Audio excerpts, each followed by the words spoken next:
Buenos días. Alegría. Bueno, hoy está con nosotros el director general del Instituto Mexicano del Seguro Social, Zoé Robledo. Él nos va a hablar de cuánto empleo se ha generado, cómo se ha incrementado el salario medio. Son buenas noticias del mes de noviembre.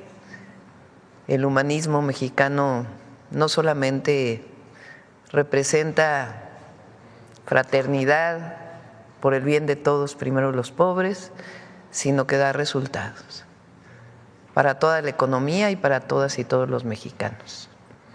Entonces nos va a presentar esto Zoé y después al final la cápsula de Suave Patria. Vamos, Zoé. Gracias. Muchas gracias, con su permiso, Presidenta. Muy buenos días a todos y a todas. Comentarles, como saben, desde 1997 el IMSS reporta de forma mensual la información de los puestos de trabajo que se crearon en el mes anterior, y a partir del 2020 esta estadística pues ya es una cifra de interés nacional dentro de las que considera así el propio INEGI. Entonces vamos a ver cómo vamos, cómo nos fue en noviembre. Y bueno, la buena noticia, si nos pueden poner la primera lámina, es que al 30 de noviembre del 2024 los puestos de trabajo afiliados al IMSS son 22.643.638. Es nuevamente la cifra más alta que se tiene registrado en toda la historia. Y en la siguiente podemos ver que durante noviembre se registró una creación de empleo de 24.696 nuevos puestos de trabajo. Aquí hay un tema importante. Había cierta atención sobre lo que iba a ocurrir respecto a que por primera vez, como ustedes lo saben, hubo un cambio de gobierno, un cambio de administración que no ocurrió en diciembre, sino que ocurrió en octubre, y que eso siempre, por temas administrativos, puede generar alguna disminución. Afortunadamente, el número fue positivo y estamos seguros que va a seguir creciendo. Pero además, dentro de este mismo universo de empleo al mes de noviembre, tenemos que se han creado en 2024 619.252 empleos, es decir, tenemos una tasa de crecimiento del 2.8%. Y si lo tomamos en los últimos 12 meses, digamos de noviembre a noviembre, se han creado 232.370 puestos de trabajo, es decir, también hay un incremento, en este caso del 1%.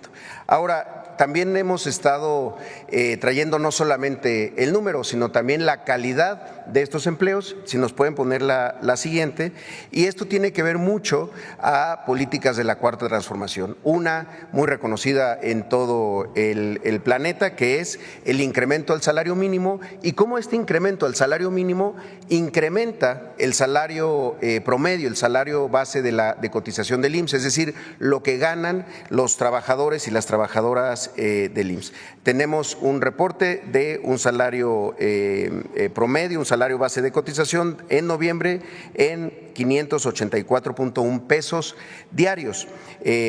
Para ponerlo en contexto, en 2018, después de muchos años que no subía el salario mínimo en nuestro país, era de 352 pesos. Hoy es de 584.1 pesos. También hay que decir que en los últimos 12 meses este salario se ha incrementado en 49 pesos, es decir, un crecimiento del 9.2%. Por eso la noticia que dio la presidenta Claudia Sheinbaum esta semana del incremento del 12% al salario mínimo nos indica que el salario base de cotización va a seguir creciendo en los siguientes años. Ahora, también respecto a la calidad del empleo, si pasamos la siguiente, tenemos esta cifra.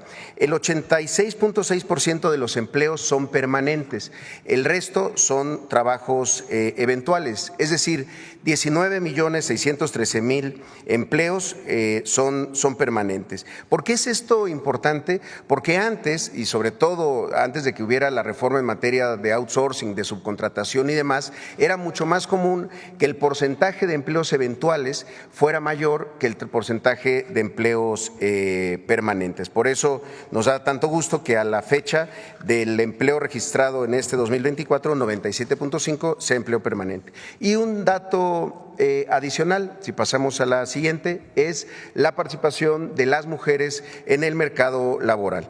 Del total de puestos de trabajo afiliados al IMSS, un total de 9,130,964 son mujeres, lo que representa un 40% del empleo total.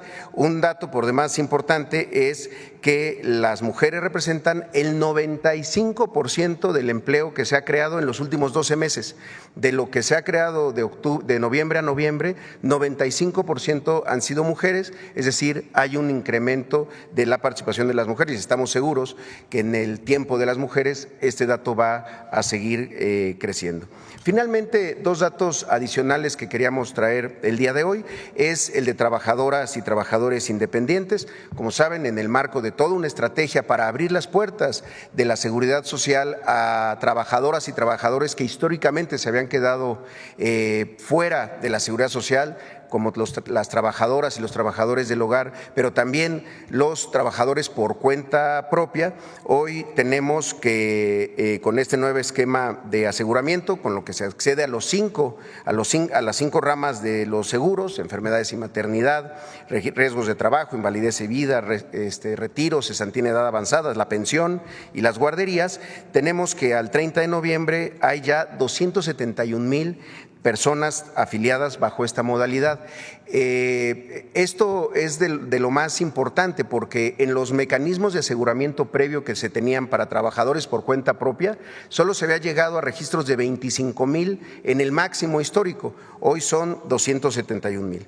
Y por último, queremos, si nos permite, Presidenta, solamente hacer una promoción, que nos interesa mucho, en la siguiente. Escuchamos mucho que en este debate sobre los órganos autónomos y en particular el órgano garante de transparencia, una de las cosas que se iba a perder era la forma como un trabajador, una trabajadora podía saber el tema de su registro patronal y entonces que tenía que hacer una solicitud al INAI para que entonces le dijeran esto. Esto es falso, porque desde hace ya varios años lanzamos este reporte personalizado de cotización al IMSS.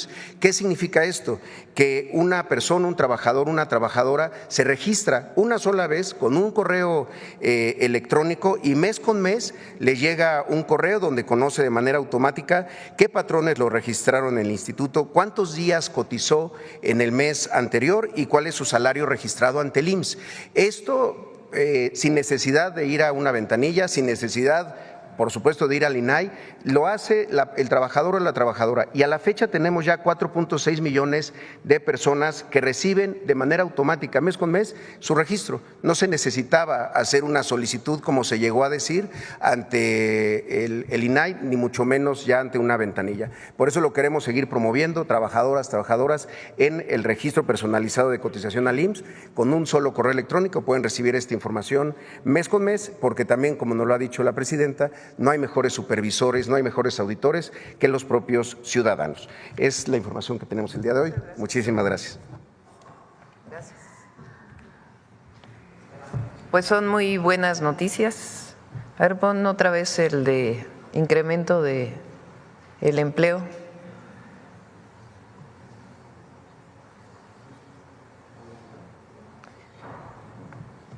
Cifra récord de empleo afiliado al IMSS, 22,643,638, 22.6 millones. Cifra récord de empleos afiliados al IMSS. Adelante. Ver acá.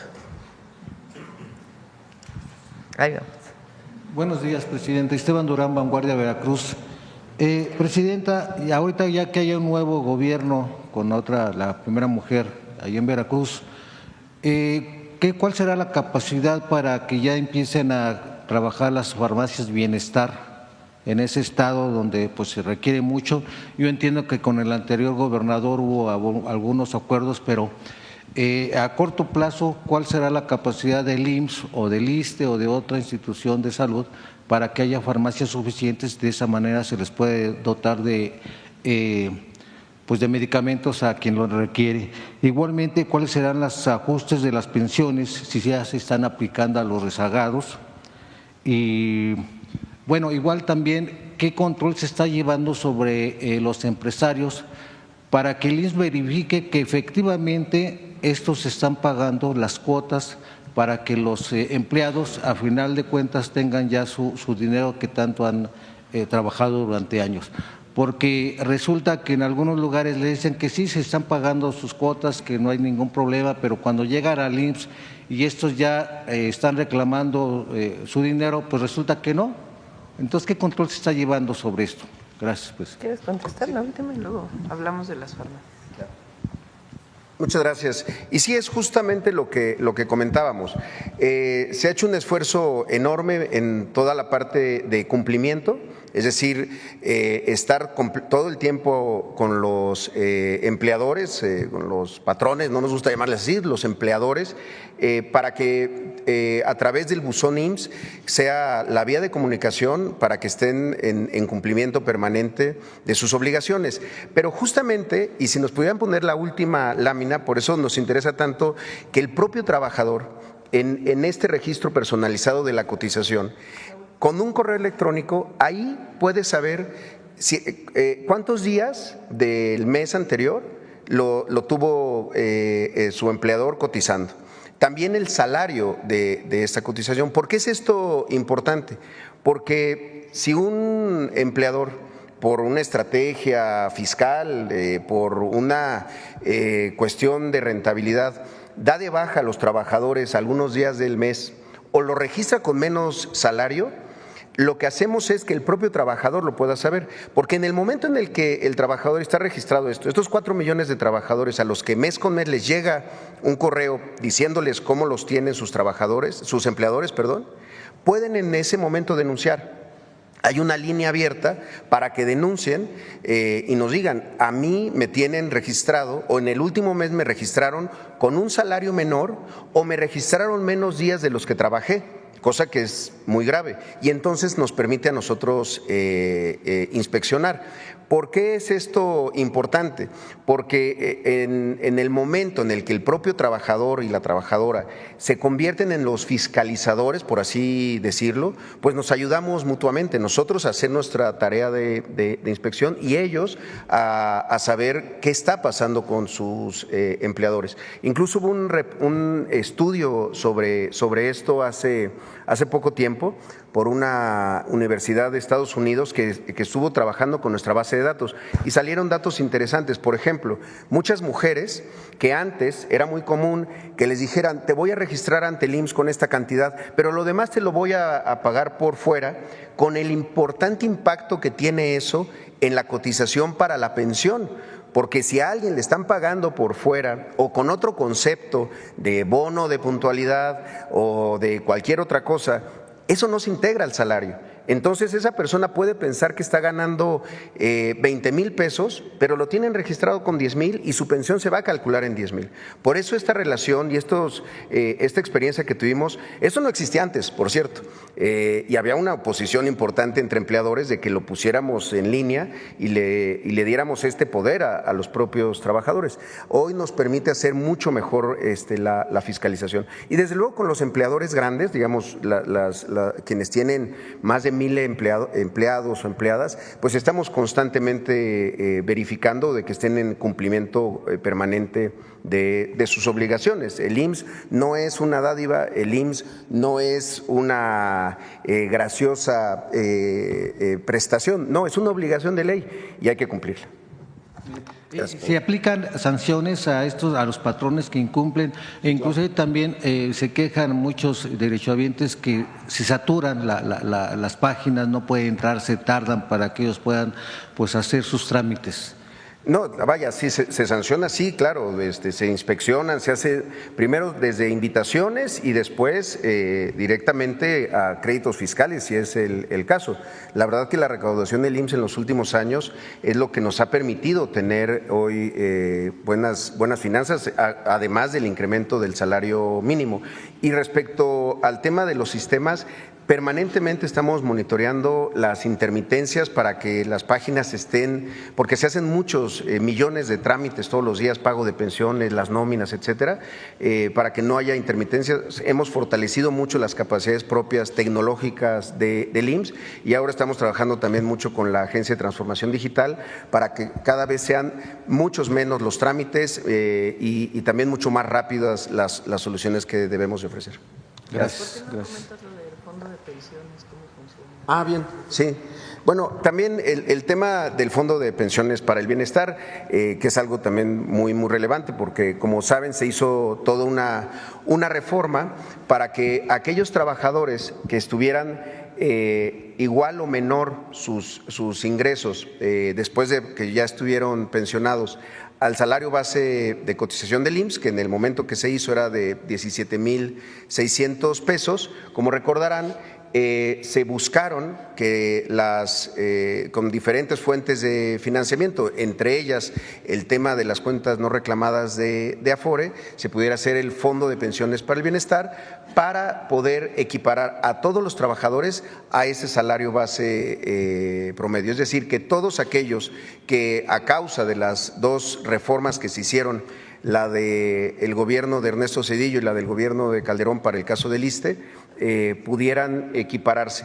Ya se había hecho un esfuerzo muy grande para que la pensión, el monto de la pensión subiera con la reforma del 2020, pero aún así estábamos teniendo lo que se llama tasas de sustitución, que es qué porcentaje de tu último salario estás recibiendo como pensión, de cerca del 60%. Ahí fue cuando se determinó que para estos trabajadores que estuvieran en estos niveles salariales se hiciera este complemento, este copete le llaman a algunos, pero digamos es un complemento que ya al día de hoy está funcionando muy bien. Hay cerca de 70,000 trabajadoras y trabajadores que ya están recibiendo el fondo, el complemento con el Fondo de Pensiones para el Bienestar.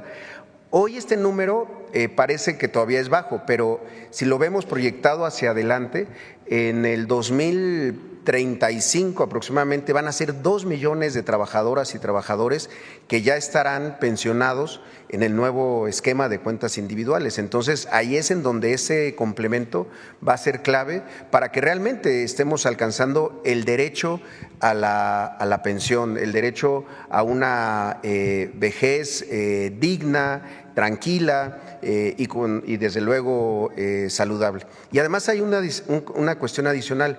Adicionalmente al Fondo de Pensiones está la pensión universal para adultos mayores, que alcanza también a quienes están pensionados en el IMSS o en el ISSSTE. Entonces es un complemento que estamos seguros que a los adultos mayores pues les dará esa tranquilidad y esa justicia en sus últimos años de vida, después pues de mucho trabajo y muchas aportaciones que le han hecho a la nación. Gracias. Gracias.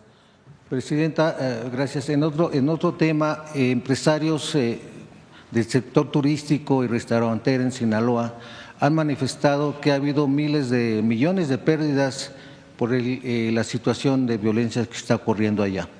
¿Habrá algún apoyo para estos empresarios, los micros, que tienen que aguantar una nómina de hasta 10 o 20 empleados?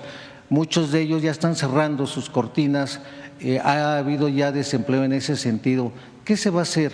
¿Va a haber algún apoyo tanto para los empresarios, los micro, para quienes también se están quedando en el desempleo?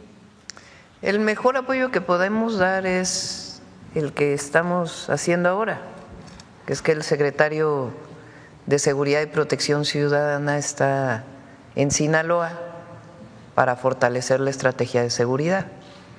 Ese es el mejor apoyo que se puede dar.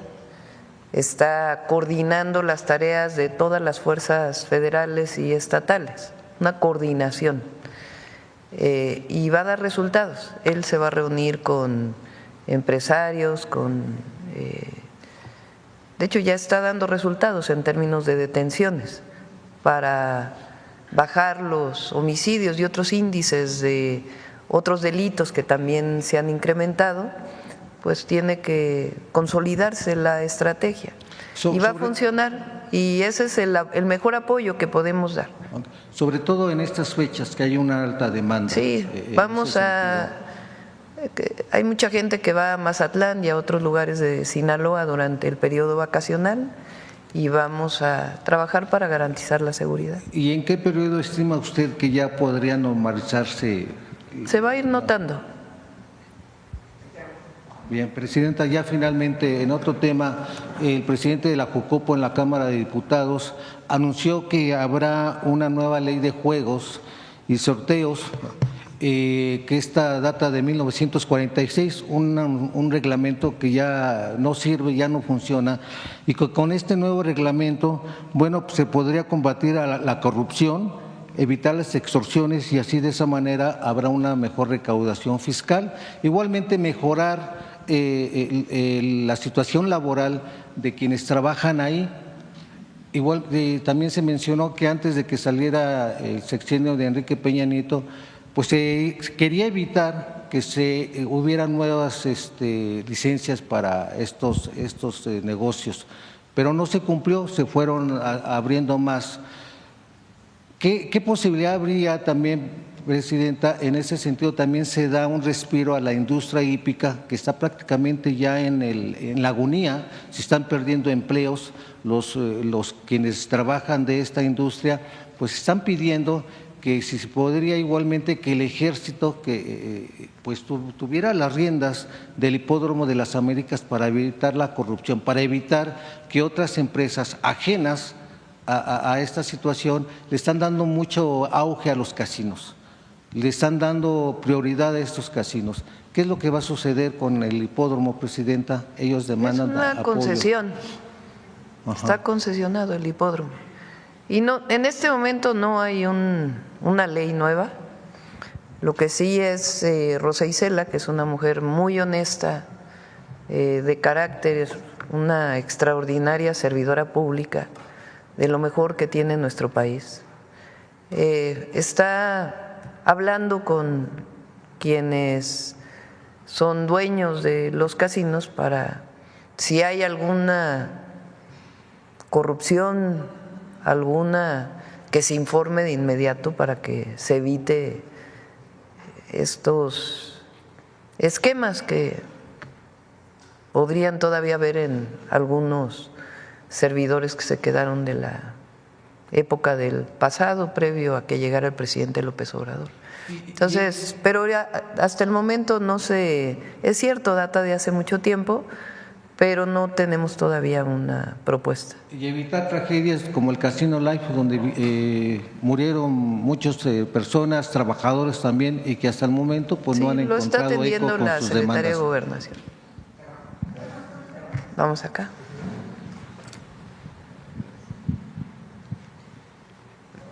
Bueno, ¿qué tal? Muy buenos días a todos y a todas. Juan Hernández de Diario Basta, Tabasco Hoy, Campeche Hoy y Quintana Roo Hoy de Grupo Cantón. Me voy a sentar por la cuestión de las cámaras. Muchas gracias, Presidenta. Precisamente del tema, quisiera preguntarle sobre esta transformación, porque es la palabra adecuada, de lo que se ha venido dando de los salarios y en este caso de la creación de empleos en México. Porque por un lado hay que recordar que tenemos allá dos expresidentes que han estado haciendo críticas precisamente al modelo humanista que se empezó a implementar desde la llegada en este caso del presidente Andrés Manuel López Obrador. ¿Y a qué me refiero con esto? Me refiero a Ernesto Zedillo y a Felipe Calderón, el mal llamado presidente del empleo, o que se autodenominó el presidente del empleo. Ver, por ejemplo, cómo se ha dado esta tendencia en mejorar, primero la creación de empleos y empleos de calidad, pero sobre todo lo que es la evolución de los salarios, porque bueno, dentro de nuestro trabajo como periodistas, pues nos toca recibir las opiniones, pues ya sea de, según esto, de especialistas o en este caso de los legisladores y políticos, que de alguna manera siempre están buscando denostar este trabajo que se ha venido haciendo en los últimos años, pero que en realidad o una de dos, o se les olvida lo que realmente eran estos empleos mal pagados o incluso prácticas nocivas, como en este caso es el outsourcing, que es neoliberal, y también de alguna manera pues hacerle ver al pueblo de México pues cómo se ha venido transformando precisamente empleos, lo que es salarios y también en este caso pensiones, que pues tal parece que se les ha olvidado. Esa sería mi primera pregunta. En 2018 cambió el régimen, el modelo económico y la manera de gobernar. Una transformación de fondo en nuestro país que llegó con un movimiento social que venía luchando desde hace muchos años y que se fue consolidando en este movimiento que encabezó el presidente Andrés Manuel López Obrador. En 2018 el pueblo de México dijo basta del pasado, basta del régimen de corrupción y privilegios.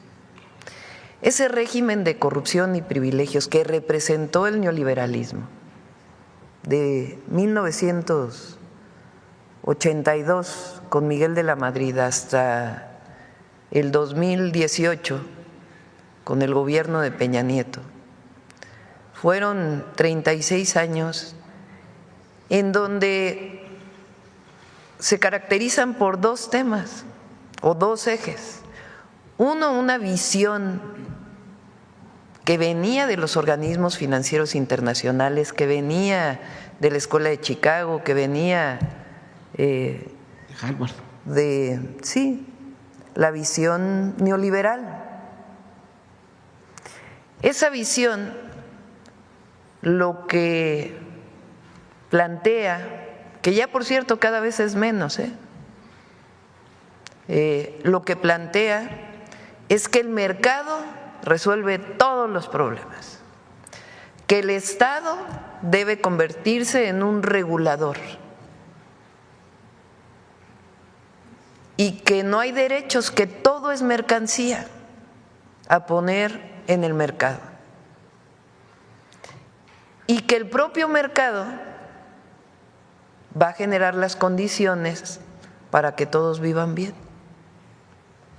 Una visión ideológica que lo que generó fue disminución en el presupuesto educativo, de salud, y convertir la educación, la salud en mercancía, no en derecho.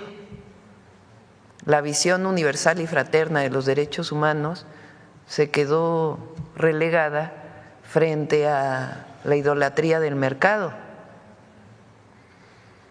Esa misma ideología planteaba que si se apoyaba a los de arriba, eso está escrito, la teoría del, tú debes saber cómo se dice en inglés, del goteo, de que si se apoyaba a los de arriba, iba a gotear hacia abajo.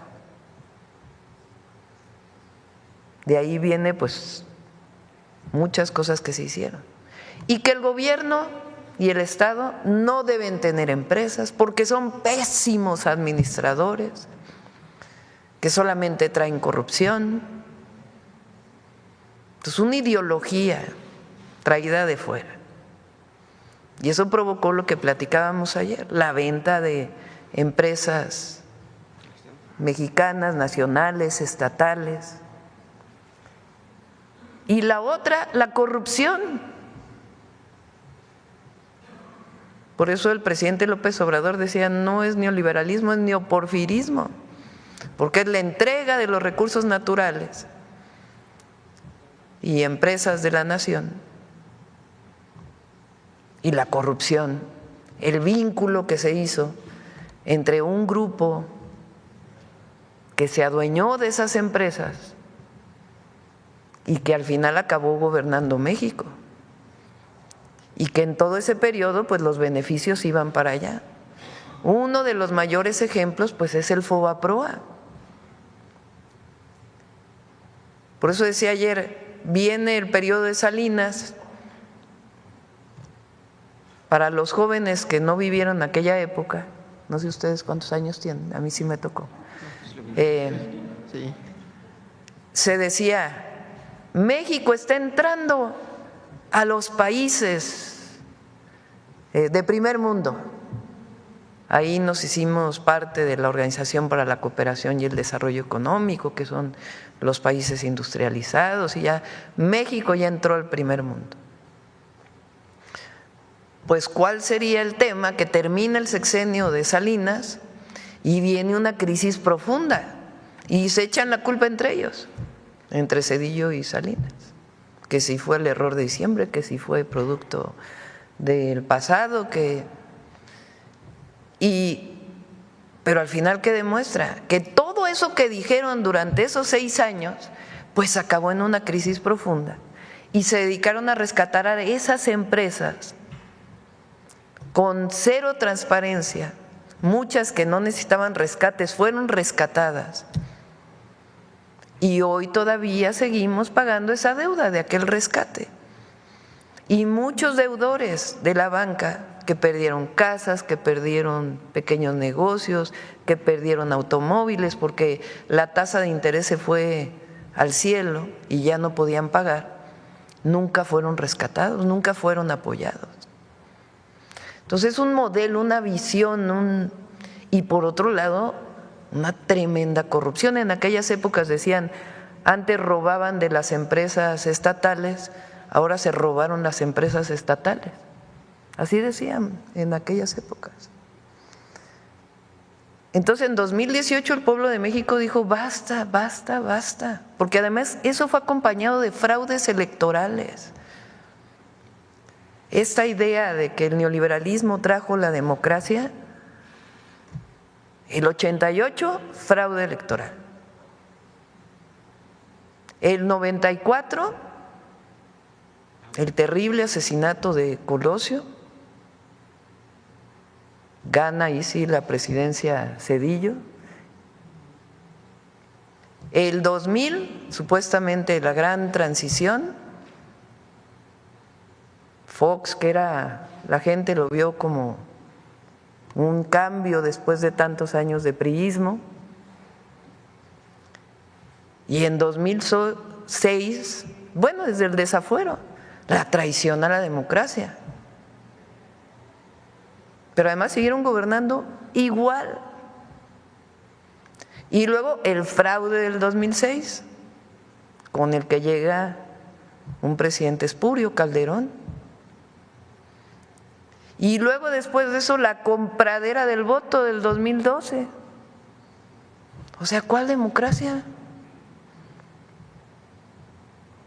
Y en 2018, cuando llega el presidente López Obrador, cambia el modelo. Lo más increíble es que se hace de manera pacífica, pero es una transformación profunda en donde el gobierno deja de servir a unos cuantos y le sirve al pueblo de México. Está al servicio del pueblo,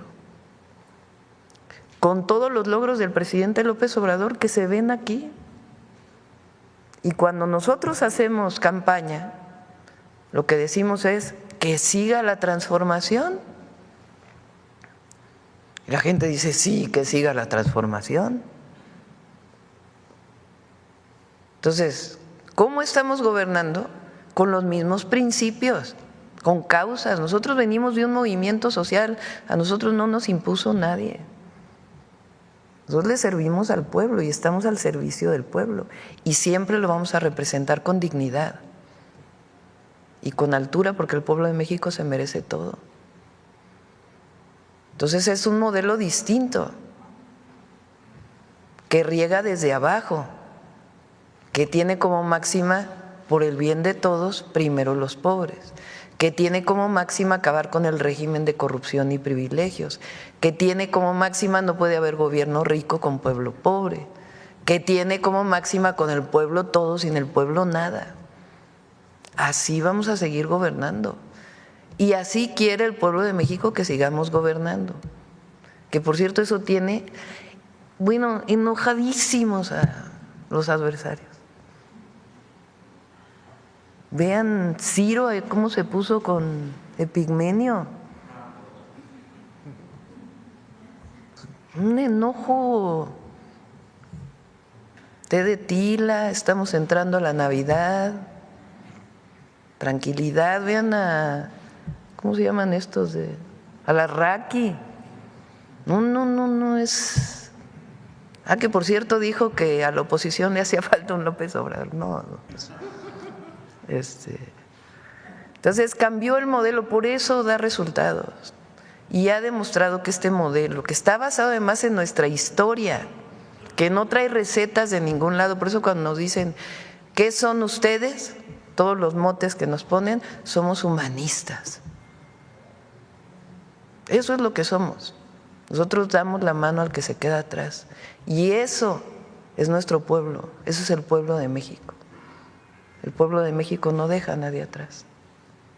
Bueno, pues ahora sí que de todos modos se van a enojar. ¿Por qué? Porque hoy en la mañana, pues, presidente, pues nos amanezamos con una noticia, ¿no? Y digo, y la voy a leer porque leí el artículo, entonces paré algunos pequeños fragmentos. Pues hoy amanecemos con la noticia de Claudia Sheinbaum, una de las 25 mujeres más influyentes del mundo, según Financial Times. Y bueno, preguntar su opinión de esta distinción que hace uno de los rotativos más reconocidos del mundo. Y cito una de sus frases de su artículo: celebramos a las mujeres que están rehaciendo el mundo en el que vivimos hoy. Y bueno, ya usted lo ubican entre figuras reconocidas de la política, del deporte, de deporte, todo. Sí es novedad. Sí, o sea, realmente sí, o sea, de todas las áreas. Y bueno, voy a citar a algunas personas, ¿no? Como, bueno, en este caso Kamala Harris, la cantante Taylor Swift, Cristina Junqueira, analista, Fei Li, Christine Lagarde. O sea, realmente, como feminista, bueno, le cito otra frase, como feminista de toda la vida, está dedicada a presentar un frente fuerte contra las tácticas de intimidación. ¿Contra las qué? Tácticas de intimidación. Preguntarle precisamente su opinión de que usted, un rotativo, hace precisamente una distinción a una mexicana entre las mujeres más influyentes, pero sobre todo le reconocen el trabajo y la labor que ha venido realizando como científica, como gobernante de la Ciudad de México, pero ahora como la primera presidenta de México.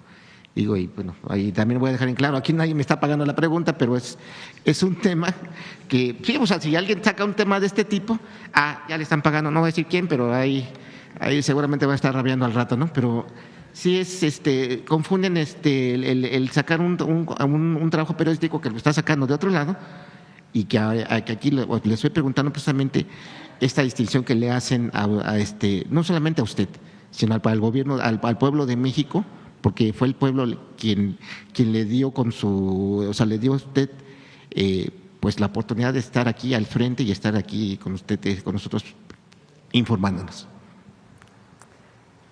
El poder es humildad, y lo que uno nunca puede es tomar estas notas como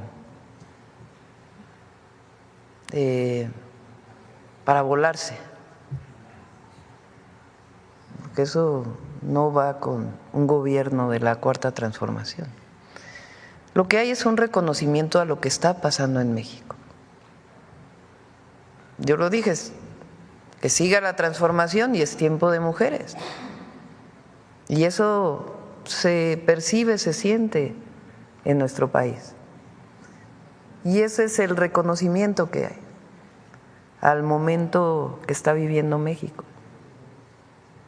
Entonces, yo pienso que en efecto es un reconocimiento al pueblo de México. Y bueno, y finalmente, doctora, aunque ya es a toro pasado, pero sí quiero hacer aquí patente que el pasado sábado Tabasco hoy cumplió 37 años de compromiso de estar informando al pueblo de México, de estar pues al pie del cañón.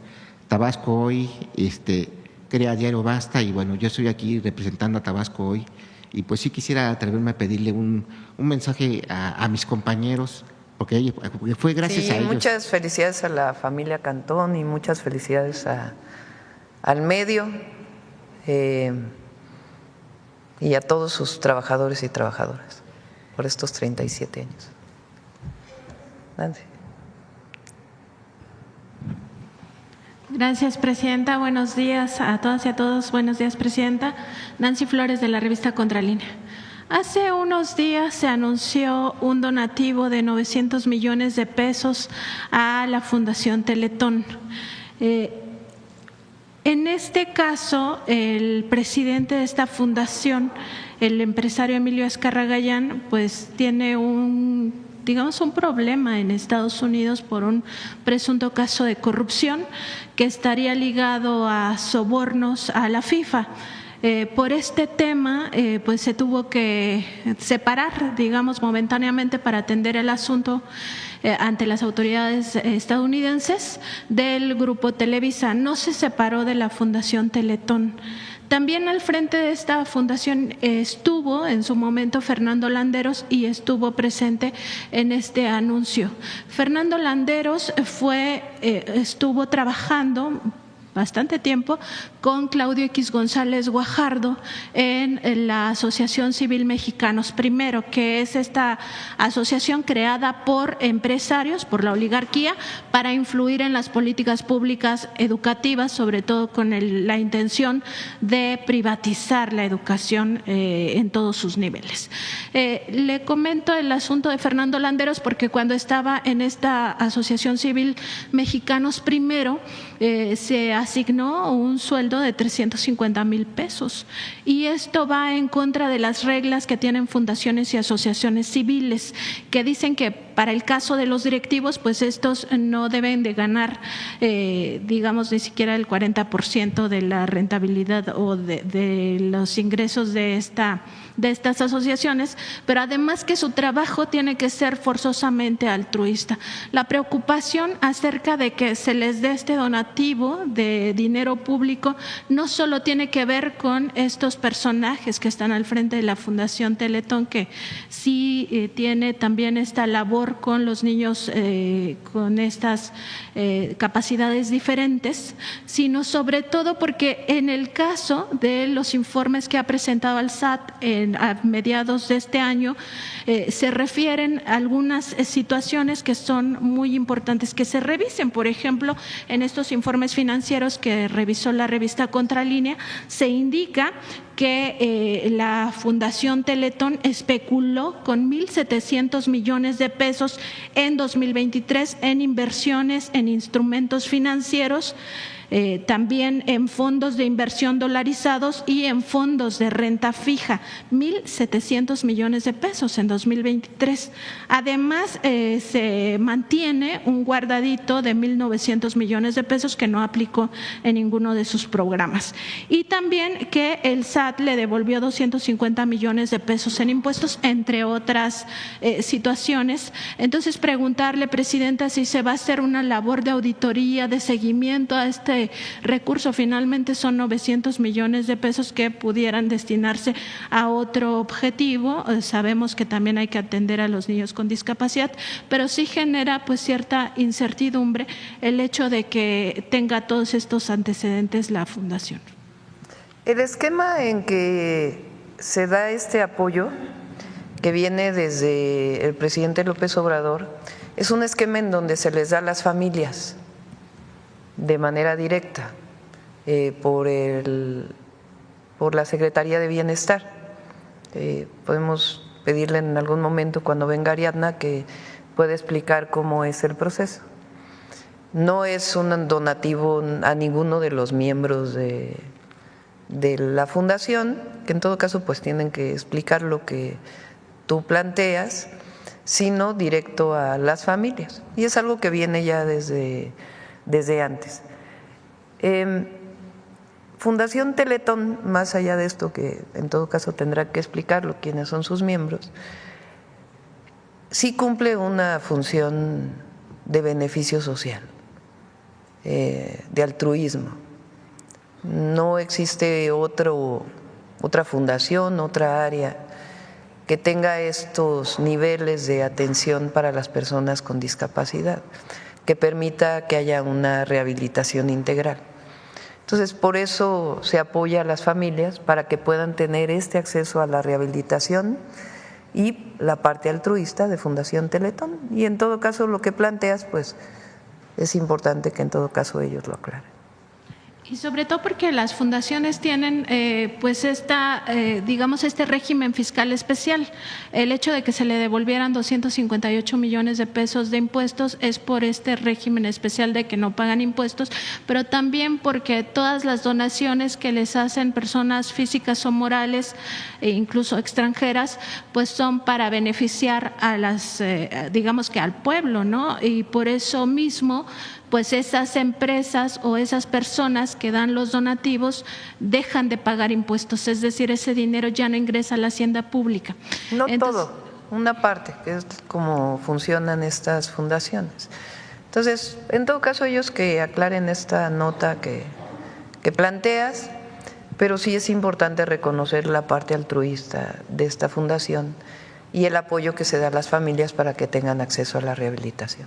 Sí, lo importante es que sea un apoyo directo. En el tema de las fundaciones, también hace unas semanas le consulté sobre los refugios que tiene la ex legisladora panista Rocío Orozco, que ella sigue manejando desde Estados Unidos, porque huyó allá hace 3 años, cuando empezaron las investigaciones, sigue manejando financieramente estos refugios. El caso del refugio en el Estado de México, pues opera, ya lo confirmamos, de forma clandestina, no tiene ni siquiera los permisos. Y aquí el problema es que pues son refugios destinados a menores de edad que fueron víctimas de trata y siguen en circunstancias de esta naturaleza. La exdirectora del refugio Camino a Casa, que está sentado aquí en la Ciudad de México, hizo una denuncia penal en la Fiscalía de Tlalpan, pero ya al momento de irla a ratificar la semana pasada, pues le informaron que no existe ninguna denuncia penal que ratificar porque no la tenían ni siquiera a la mano, es decir, la desaparecieron. Preguntarle, Presidenta, si tuvieron oportunidad en su gabinete de revisar este asunto, si ya le dieron alguna información al respecto y cómo se podría atender. Sí, lo tomamos desde entonces. Le pedí a la secretaria Rosa Isela que pudiera revisar con la Fiscalía y con las fiscalías para ver en qué van estas investigaciones, y sí lo tenemos en el Gabinete de Seguridad y cuando tengamos algo más lo informamos. Y finalmente, Presidenta, preguntarle si van a hacer un llamado usted a los legisladores para que estas iniciativas de reforma que tienen que ver con la prohibición del fracking, la prohibición de la minería a cielo abierto y la prohibición del maíz transgénico para consumo humano se hagan, digamos, pronto. Se lo pregunto porque ya se están viendo a estos lobbies que son muy poderosos ahí en el Congreso, que están yendo a cabildear, pues para que primero no se discutan estos temas o en segundo punto que no se logre la mayoría calificada. Nosotros sabemos que, por ejemplo, el Grupo México o la Camimex, que representa a estas mineras canadienses, las refresqueras, ya están ahí presionando pues por sus propios intereses, que no quieren que se avance en este punto, que sería muy importante para el pueblo de México. Entonces, preguntarle si haría un llamado o se dejaría para después del periodo vacacional o cómo se trabajaría en estos temas. Muchas gracias. Sobre las 2 reformas constitucionales, en el primer caso, la Comisión de Puntos Legislativos, ¿se llama? Puntos Constitucionales, del periodo anterior, le agregó una redacción relacionada con la importación de maíz amarillo, en donde puso que solamente se podría importar maíz quebrado, creo que se llama. Y eso tiene efectos muy importantes en la economía de nuestro país. Entonces está trabajando con ellos para recuperar la parte fundamental de la reforma, que es que no se siembre en México maíz transgénico.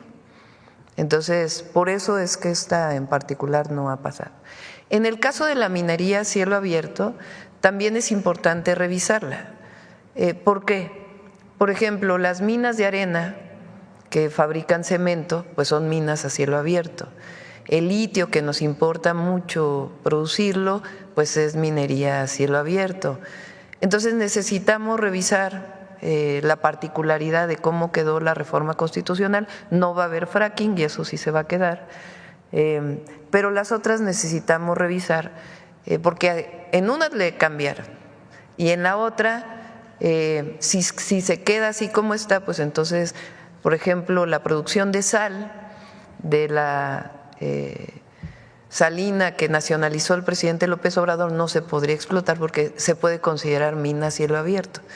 Entonces se está revisando para poder garantizar la protección al medio ambiente, evidentemente, y no es por los lobbies de los grandes empresas, sino más bien la importancia que tiene para México. Entonces, por eso esas dos no han pasado y en todo caso se vería la manera de cómo mejorarlas.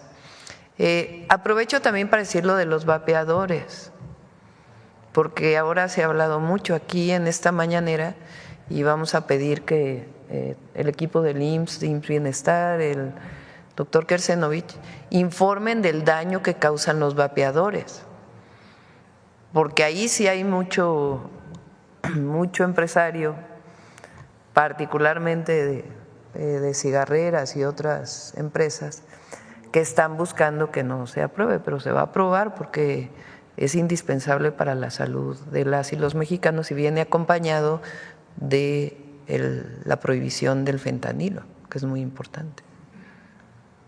Acá. Gracias, presidenta. Alma Muñoz de La Jornada. A propósito de que habla de las minas, quisiera preguntarle si van a exigir o se va a aplicar algún protocolo especial de seguridad. Ayer hubo 3 obreros fallecieron por inhalar monóxido en una mina de Guerrero, propiedad de una empresa canadiense que en 2023 fue mayor productor de oro en México. Entonces, ¿qué es lo que piensan hacer? Ahora que estuvimos en Pasta de Conchos,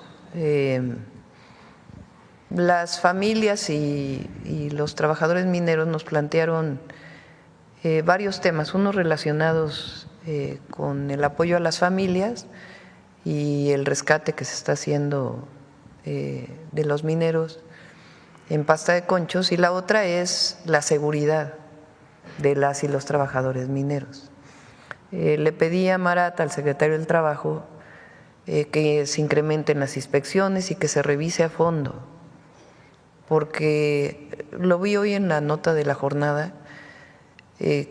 No puede ser que aquí se apliquen unas normas por empresas canadienses y en Canadá se apliquen otras.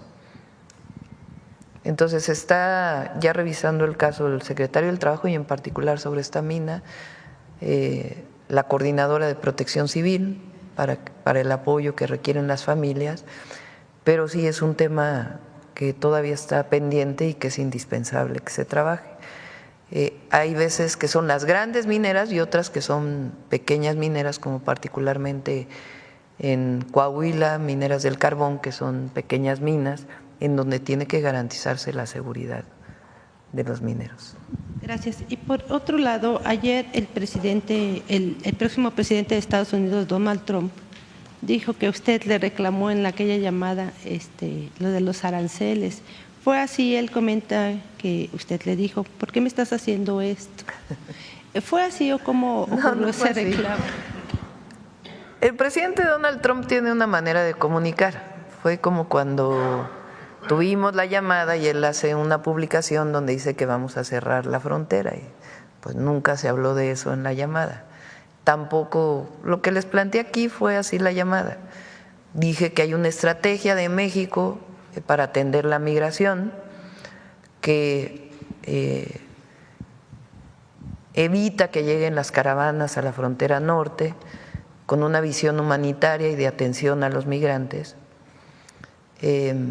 Hablamos del tema del fentanilo y en qué se puede colaborar con respeto a nuestras soberanías en temas de investigación, inteligencia. le planteé la campaña, que él hizo una publicación reciente de que va a impulsar una campaña. Esencialmente fue la llamada sobre esos temas. Nunca vamos a… México es un gran país y la presidenta de México tiene que mantener la coordinación sin subordinación. Entonces, no voy a entrar tampoco a un debate. Él tiene su manera de comunicar esta forma, pero pueden tener la certeza las y los mexicanos que nunca vamos a agachar la cabeza ni a ser indignos en una conversación. Entonces, tampoco se trata de entrar ahora en una… Hay que evitar también caer en cualquier provocación, es importante. Entonces, pero tengan la certeza de que siempre vamos a representar a México de manera digna. Y por otro lado, hoy también se publica que la cifra de multimillonarios mexicanos… Como se lo merecen las y los mexicanos en México y en Estados Unidos. Sí, gracias. Por otro lado, hoy se publica que subió la cifra de multimillonarios mexicanos de 14 a 22. Eso significa que también lo que usted hablaba hace rato, que no nada más es para los pobres, sino que también todo el mundo está bien con la cuarta transformación, pareciera. Usted tiene ayer hablaron también, a propósito de la reunión que tuvo con el Consejo en la comida, esa certeza de inversión, ¿qué tanto va a poder incluso beneficiar a los millonarios o cómo los ha beneficiado aquí en México? Por el bien de todos, primero los pobres es eso.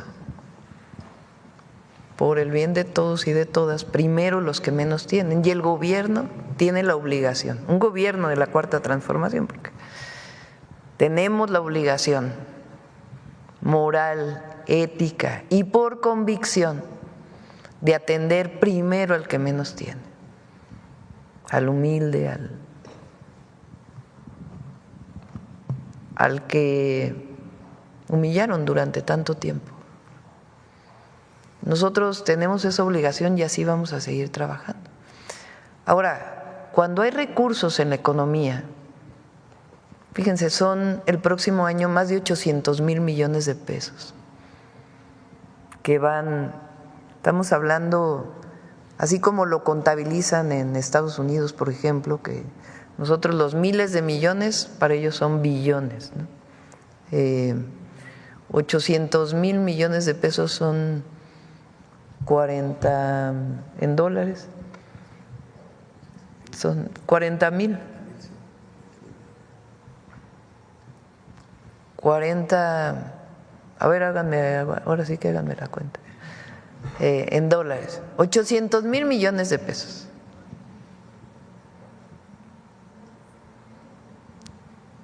Casi 1 billón de pesos en programas de bienestar, sin contar lo que se invierte en educación, lo que se invierte en salud, en los grandes derechos sociales, lo que vamos a invertir a través del Infonavit. ¿A dónde va ese recurso? ¿A dónde van la pensión del bienestar de más de 12 millones de mexicanos y mexicanas adultas y adultos mayores? Pues va al mercado, a fortalecer la economía interna. Entonces, eso fortalece la economía de México, por eso es otra visión completamente distinta. Ayer en la reunión, no voy a decir quién, pero dijeron, no cambie por el bien de todos, primero los pobres. Que les va bien a ellos. Porque le va bien a México. Y ya hay más, le han hecho anuncios, o por lo menos ayer recibió en esa comida anuncios de más inversión. Entonces ya nos habían dado una cifra, pero les hablé mucho de lo que presentamos aquí con Altagracia Gómez, del Plan México. Plan México lo vamos a presentar su esencia a principios de enero. El objetivo que tiene el Plan México es que se produzca en México mucho de lo que hoy se importa y que se generen cadenas de valor de distintos sectores industriales particularmente en nuestro país. En su momento el secretario Rogelio Ramírez de la O planteó que se está importando mucho de Asia y en particular de China, que hay un déficit comercial. Hay que decir que mucho de lo que se importa son de empresas estadounidenses que están en China. Por ejemplo, Apple, o sea, los iPhones, muchos se importan de China, pero es una empresa estadounidense que tiene su base en China. Pero mucho de lo que se importa se puede producir en México. Por eso es esta visión que había antes de que no debía haber política industrial. No, sí tiene que haber política industrial y que se fabrique aquí lo que se pueda fabricar. Entonces se los planteé ayer. Les dije a lo que los invitamos a que se sumen a este plan y que vean sus empresas qué otra parte pueden fabricar en México y cómo se puede ayudar a la cadena para que desde la pequeña microempresa hasta las grandes empresas pues puedan tener estas cadenas productivas que se produzcan aquí, en donde pues en estos polos de bienestar que ya existen en el sureste, que ayer los presentamos, y otros polos de bienestar que vamos a desarrollar a lo largo y ancho del país, a partir también de la infraestructura. Durante también el neoliberalismo se planteó que la planeación no debía existir, esa palabra se borró. Y nosotros estamos recuperando con la cuarta transformación esa capacidad de planeación del Estado mexicano, que es fundamental, porque los planes de desarrollo antes se publicaban pero no se cumplían o no servían para nada. Entonces, eso fue de lo que hablamos, hicieron varias preguntas de algunos temas y creo que fue una buena reunión. Solo quisiera abordar en otro tema. Hace unos días le entregaron una carta o le enviaron una carta integrantes de la industria cinematográfica que están preocupados porque la distribución y exhibición del cine mexicano y quieren que sus películas se vean, se incentive más esta producción. ¿Usted tiene algún proyecto para esto? Hizo algo muy parecido en la Ciudad de México, si no mal recuerdo. ¿Qué les propondría a ellos? Ellos están pidiendo, bueno, frente a los monopolios que existen, ¿no? ¿Qué alternativas se le puede ofrecer al gobierno?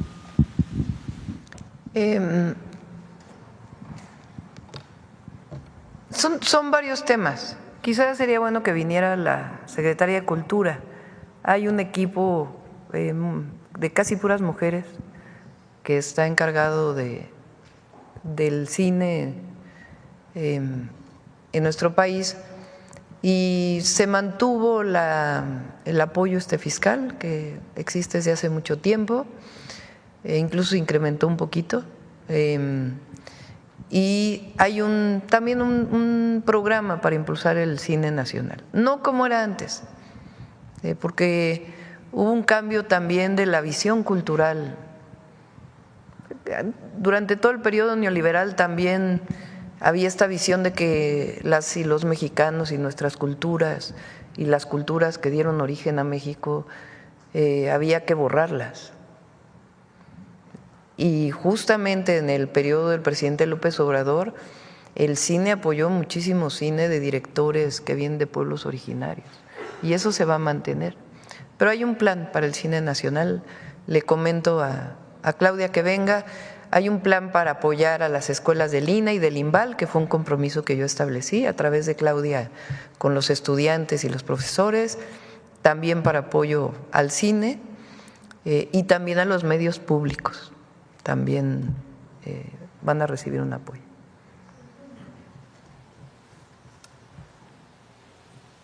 $800,000 millones de pesos, son 40,000 millones de dólares. O sea, 40 billones de dólares, como lo… O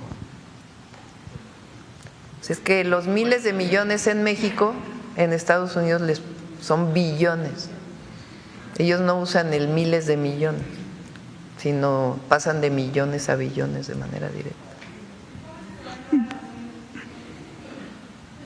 Con apoyo para su producción y su fortaleza. Buenos días, presidenta. José Manuel Fuentes, de Capital 21, corazón de la capital.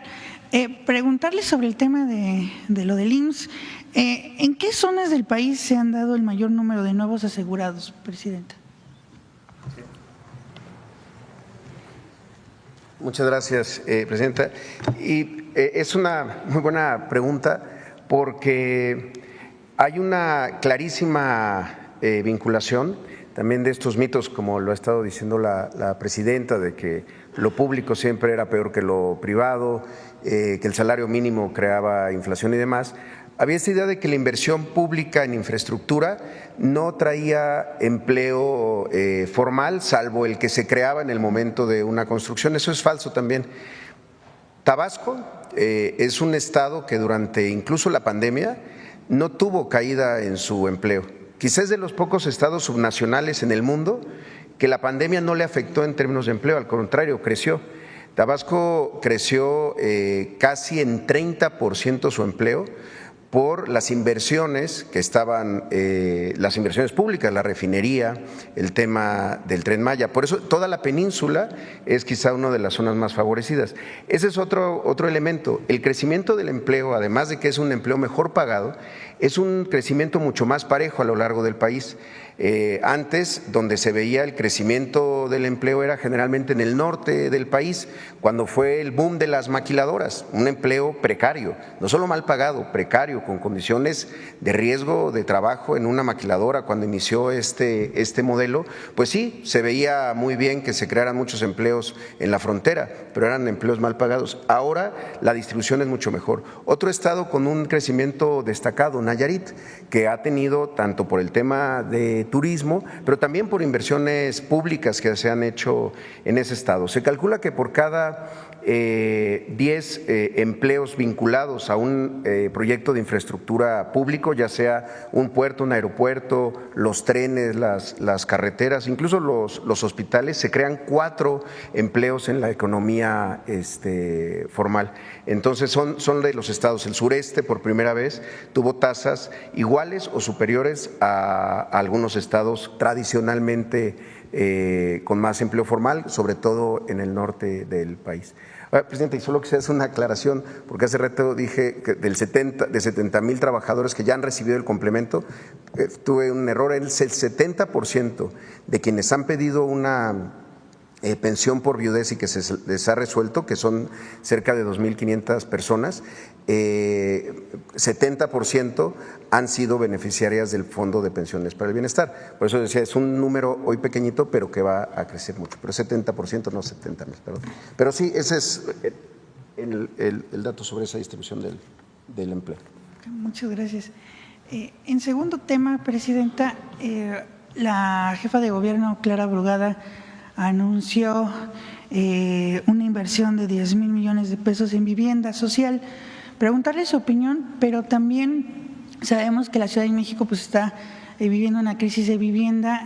Los números señalan que esta crisis se da sobre todo en el gobierno de Miguel Ángel Mancera, cuando el cártel inmobiliario pues va cobrando fuerza. Preguntarle también qué tanto jugó el cártel inmobiliario y cuál va a ser la colaboración también para mitigar pues esos efectos que dejó el cártel inmobiliario junto con la jefa de gobierno.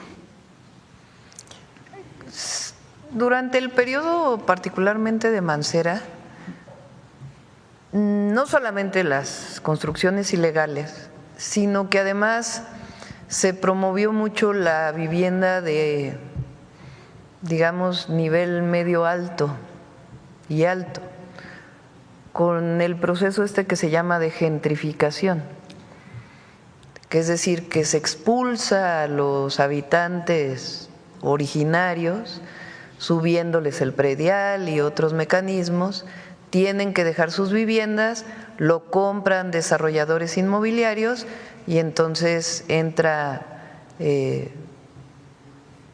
habitantes nuevos a esas colonias y pasan de ser colonias en algunos casos populares a colonias de otro nivel económico. Se promovió mucho eso. Cuando llegué yo a la Ciudad de México, si recuerdan, incluso tuve muchas críticas de los desarrolladores inmobiliarios porque hicimos más de 100 clausuras a desarrollos inmobiliarios y se nos criticó porque estábamos parando la industria inmobiliaria de vivienda. Pero en ese momento lo que no podíamos dejar que siguieran las construcciones ilegales, que tenían validados 8 pisos y que ya estaban construyendo 20.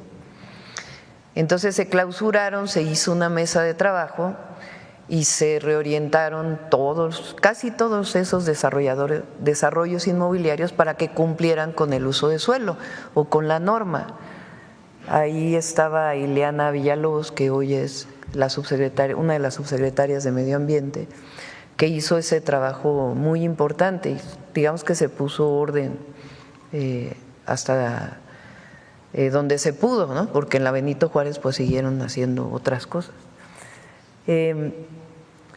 Y Clara pues tiene esta visión también, que está bien que haya producción privada de vivienda, pero tiene que haber producción social de vivienda, que alcance, o sea, que sea a precios accesibles, porque eso generó pues un incremento en el suelo. Para comprar un terreno pues era muy caro. Entonces Clara tiene la idea de desarrollar vivienda social, que es muy bueno, y es lo mismo que nosotros estamos haciendo a nivel nacional. El 1 millón de viviendas pues son viviendas accesibles, una parte con Infonavit y otra parte a través de la CONAVI, y vamos a colaborar en la Ciudad de México, ahí donde podamos hacerlo, para poder conjuntar los esfuerzos de Clara y los esfuerzos de nosotros, igual en otros estados de la República.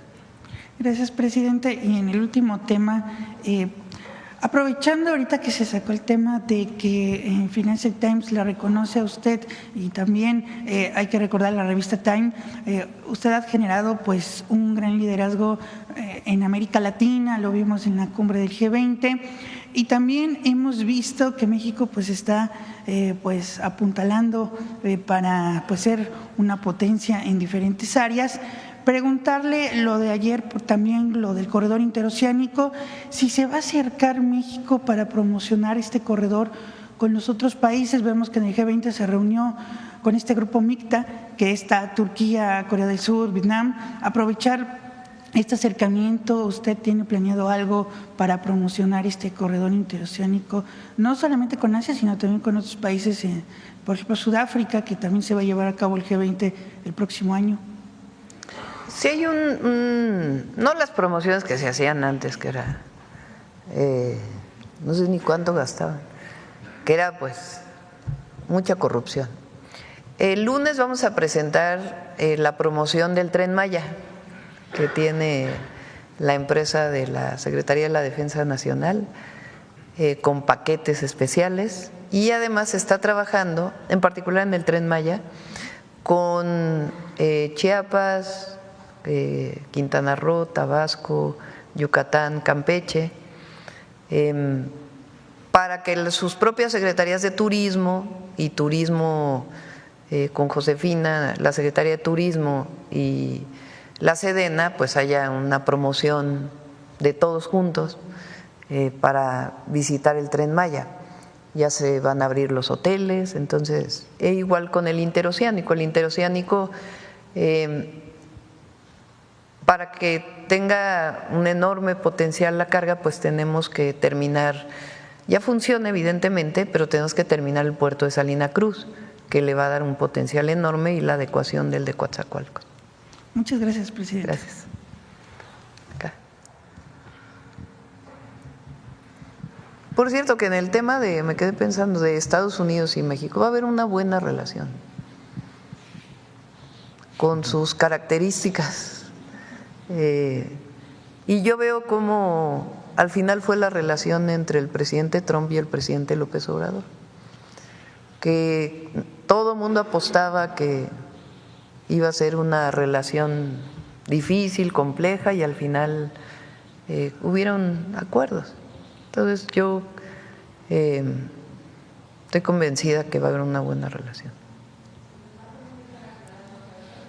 Pues sí, pero también por eso digo que él pues tiene su manera de comunicar, y también nosotros pues comunicamos siempre con la verdad, ¿no? Buenos días, Presidenta. Soy César Huerta, de la revista Polemón. Presidenta, el empresario Ricardo Salinas Pliego afirmó ahora en Argentina que los zurdos de mierda, así dice él, deben regresar a la alcantarilla de donde salieron. También señaló que en México no hay democracia y que con la 4T el país volvió al autoritarismo de los 70. ¿Qué opinión le merece este lenguaje clasista y violento hacia un sector de la sociedad, especialmente cuando proviene de un personaje con tanto poder económico? Pues ya ni tanto, bajaron un montón las acciones de Electra. ¿Y qué le diría también a quienes como él intentan deslegitimar su mandato con este tipo de discursos? Pues también tiene un estilo y tampoco vamos a estar cayendo ahí en la… Él está buscando pues cobertura, yo creo, en algunos lugares, porque va a tener que pagar los impuestos que debe. O sea, a lo mejor se tarda la justicia, pero siempre llega. Entonces, él, como cualquier ciudadano mexicano o mexicana, pues tiene que pagar sus impuestos. Entonces, no voy a entrar a ese debate, la verdad. Pero fíjense, pues no le está ayudando. La verdad, pues vean las acciones, cómo cayeron. Y Presidenta, en Polemón hace unos días publicamos una serie de videos que fueron tomados por nuestro fotógrafo Rodrigo González Añaz el día en que usted denunció el fraude electoral de 2006 en la UNAM, en la Facultad de Filosofía y Letras, junto al periodista Jaime Avilés, quien fue director fundador de nuestra revista. ¿Cómo otra vez? Hace unos días publicamos unos videos, una nota donde recordamos, pues nos encontramos ahora sí que en el archivo, en el YouTube, que el día que usted fue a la UNAM y que en pleno 2006, después del fraude electoral, lo denunció en la Facultad de Filosofía y Letras, y pues lo hizo, nosotros nos lo encontramos porque pues estábamos buscando también a nuestro director fundador Jaime Avilés, quien fue pues periodista de La Jornada en esa época, y pues él fundó nuestra revista y nos sorprendió mucho ver como ese encuentro que se dio y también verla a usted pues justo denunciando el fraude electoral, que muchos no quisieran, pues que usted fuera esa persona, esa mujer valiente, luchona y entrona, porque la quisieran, pues muchos le quisieran quitar como esa ideología también, ¿no?, de izquierda, la quisieran como despegar, y nos sorprendió mucho porque, bueno, al menos a mí en esa época no había visto yo ese video y me gustó mucho. Yo tampoco lo he visto. Está súper bueno. Si lo podemos de repente poner, está muy chido porque justo pues era preguntarle a 18 años de distancia cómo influyó ese momento en su formación como líder política y también qué mensaje le enviaría a las y las jóvenes que no vivieron en el 2006. Muchos no recuerdan. A mí, bueno, yo ya me siento un poco viejo, pero no me tocó vivirlo como en las calles, en Guadalajara era otro contexto, pero no les tocó esas grandes marchas que llegaban hasta el Ángel de la Independencia, luchando contra el fraude, pidiendo el voto por voto, que jamás se hizo. Justo en este contexto, pues, ¿qué mensaje le enviaría a las y los jóvenes que no vivieron en el 2006 y que ahora, pues, justo padecen las consecuencias de la guerra contra el narco de Felipe Calderón? Primero, un reconocimiento a Jaime Avilés. Les voy a platicar algo. Como saben, fui secretaria de Medio Ambiente cuando el entonces presidente López Obrador fue jefe de gobierno de la ciudad. Ahí cuenta en su libro, gracias, la manera en que yo llegué a ser secretaria de Medio Ambiente. Yo era una militante de base, yo estaba trabajando en la UNAM como investigadora del Instituto de Ingeniería y un amigo mutuo en realidad un amigo de mi madre, Pepe Barberán. Él trabajó mucho el fraude del 88 y después era muy cercano al presidente López Obrador, o al después presidente López Obrador. Y entonces él le preguntó a Pepe Barberán, que ya falleció, también nuestro cariño, que si conocía a una mujer joven, era joven entonces, que pudiera ser secretaria de Medio Ambiente. Entonces había un grupo que había formado Mario Molina, que se hizo como muy conocido, que éramos como 200 investigadores, investigadoras de México, de distintos lugares, que estábamos analizando la contaminación atmosférica de la zona metropolitana del Valle de México. Y le dijo, pues de preferencia, porque el doctor Mario Molina le había hablado con él de ese grupo, pues que pertenezca a ese grupo y que sea cercana pues políticamente, ¿no? Y entonces Pepe le dijo, sí, conozco a una. Y así fue como llegué al gobierno. Nos vimos en el Sanborns de San Ángel. Primero me buscó Pepe y le dije, pues déjame platicarlo con la familia. Finalmente decidí que sí. Y entonces me llamó por teléfono y nos vimos en el Sanborns de San Ángel. Ahí acostumbraba a veces estar. Y creo que fue una conversación de 5 minutos. Me dijo, pues quiero que seas la secretaria de Medio Ambiente. ¿Tú sabes bajar la contaminación de la ciudad? Pues creo que sí. Y así fue que llegué. Y después, pues participamos en el gobierno. Fue un gobierno que nos unió mucho a todos los que participamos en ese momento, porque vivimos videoescándalos, desafuero, un paraje San Juan, una ofensiva muy fuerte contra el entonces jefe de gobierno. Y cuando él sale a ser candidato a la presidencia, le digo, pues yo me quiero ir con usted, ¿no? Y me dice, no, te tienes que quedar a acabar el segundo piso, porque todavía no lo terminábamos, ¿no? Terminamos el segundo piso y entonces me buscó y me dijo, pues ayúdame a ser vocera de la campaña. Estoy hablando como de mayo, principios de mayo del 2006. Y entonces es que me incorporo. Cuando viene el segundo debate, donde él participa, si se acuerdan, sale lo de Hildebrando Zavala. Es decir, un contrato que había tenido Calderón siendo secretario de Energía con su cuñado desde Pemex. Y después Jaime Avilés, por eso viene a colación, hace una investigación y se ve que este personaje pues tiene contratos con el INE, o entonces el Instituto Federal Electoral.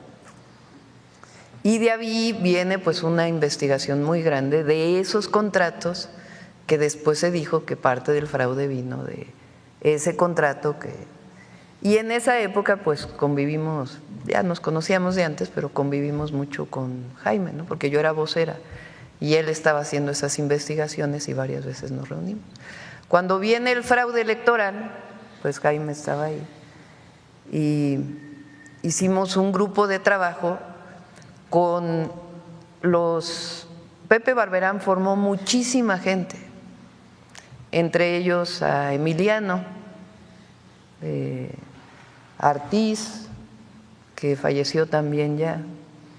Todo un grupo muy grande que formó especialistas en cómputo, que hacían análisis cuando había elecciones de a ver dónde había estado el fraude electoral. Y entonces ese grupo, y también nos juntamos con Jaime, pues analizamos, ahí encontramos pues que la mayor parte del fraude había estado en la falsificación de las actas, al analizar los famosos datos del PREP. Bueno, ya me pasé contando la anécdota, así que con cariño a Jaime Avilés. Y justo el video está buenísimo. Yo creo que si se lo encuentran, está en Polemón. Está. Y por último, Presidenta, parece que también pues se ganó el corazón del actor Pedro Pascal. Hace unos días este actor chileno pues causó un auténtico furor en las redes al compartir un video pues en el que usted aparece mostrando su día a día como presidenta y pues parece que dejó ahí su apoyo también a la 4T implícito. ¿Qué representa para usted que este actor, que es como una estrella global, con tanta influencia como él, pues no solo vea su trabajo en las redes, sino también lo comparta mostrando afinidad con usted? Y pues cree que este tipo de respaldo de figuras como Pedro Pascal puede darle también más impulso a todo lo que está haciendo usted ahora a nivel global. Yo creo que lo importante es México y el pueblo de México. En la medida en que no nos alejemos del pueblo y de nuestros principios, vamos a seguir dando resultados. Y lo que México tiene, a pesar de muchos mexicanos y mexicanas que les gusta hablar mal o que ponen o que buscan la intervención de países extranjeros en nuestro país porque no han podido organizarse ni tener una idea que pueda permear. Imagínense, votaron en contra de los programas sociales. Bueno, o sea, habla de quiénes son. Entonces, en la medida en que no nos alejemos de nuestros principios, de la 4T, del pueblo de México, y tengamos muy claro a dónde vamos y tengamos un gran equipo y estemos cerca, en esa medida México va a seguir siendo referencia mundial. Bueno, ya cerramos, ya fue mucha anécdota. Suave Patria. Con su permiso, Presidenta. May, desde Palacio Nacional, les acabo de saludar en mi lengua ayuk, mi lengua madre, del municipio de Santa María Tepantlali, Mije, Oaxaca. Hoy, en Suave Patria, conoceremos a la banda femenil de Mujeres del Viento Flórido. Desde la Sierra Oaxaqueña, ellas nos acompañaron a exponer su talento aquí durante el desfile de la Revolución Mexicana. Por primera vez hicieron historia al participar en este desfile, que fue encabezada por la primera comandanta con A suprema de las Fuerzas Armadas de México. Si me lo permite, Presidenta, veamos la cápsula.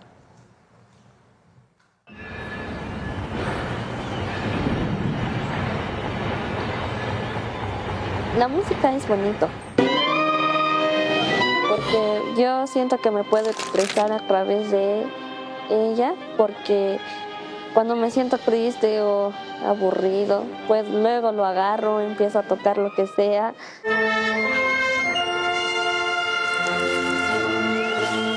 Cuando levanto la mano y empezamos a dar las primeras notas, los primeros acordes, empiezan a florecer y se empiezan a tejer un sinfín de melodías en una fiesta de 5 días que pues se vuelve florido la fiesta, se vuelve florido los sonidos, el espacio.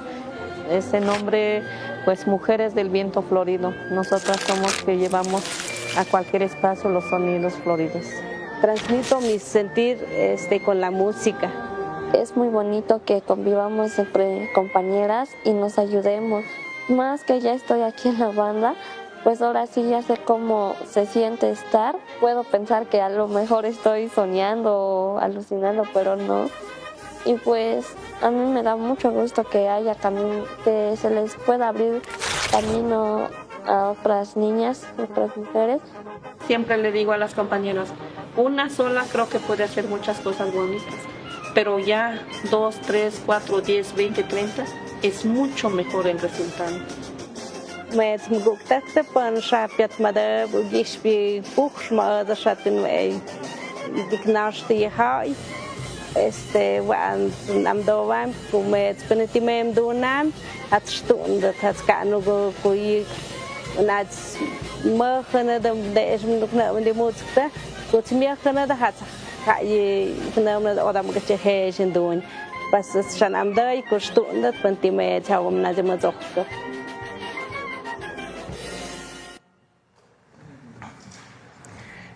Ellas reconocen que abrieron el camino para que muchas niñas sepan que pueden hacer cualquier cosa, desde cargar instrumentos pesados musicales hasta florecer en el viento con hermosas sinfonías viernes, Mayam Haití Suave Patria, Dios Cujuy. Nos vemos el próximo viernes en esta nuestra suave patria. Muchas gracias.